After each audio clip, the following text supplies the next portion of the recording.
A powerful 6.0 magnitude earthquake shook Afghanistan's eastern border region overnight on Sunday, flattening villages and trapping families beneath the rubble of fragile mud and wooden homes. The quake struck Kunar province, which borders Pakistan, and spread damage across several neighboring provinces. Entire communities were left in ruins, and rescuers worked through the night to pull survivors from collapsed houses. The shallow quake, only 6 miles deep, proved especially destructive. Many residents remained trapped in steep valleys, where mud brick houses crumbled instantly. Poor weather and rough mountain terrain slowed rescue teams, leaving some areas inaccessible for more than a day. By Tuesday, a second earthquake measuring 5.5 struck the southeast, also at a shallow depth, sparking new fears of damage and injury.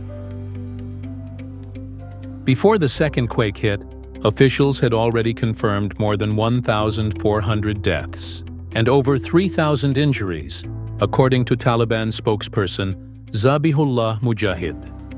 Authorities warned the toll would climb as rescue workers reached isolated villages. Aid groups, including ASIL, reported that additional casualties followed the second tremor. The disaster adds pressure on Afghanistan's struggling Taliban administration. Since taking power in 2021, the country has faced severe economic collapse, loss of international aid, and sanctions tied to restrictions on women's rights, including bans on education and NGO work. These policies have cut critical funding, forcing over 400 health facilities to close and leaving survivors with few emergency care options. Kunar province reported the heaviest losses, with at least 610 dead and 3 entire villages destroyed. Helicopters were unable to land in many remote spots, so Taliban authorities deployed commandos to evacuate the wounded. In other places, villagers carried injured people for miles on improvised stretchers or waited for rescue flights. Heavy rain and the threat of landslides made conditions even worse. International organizations have appealed for urgent help.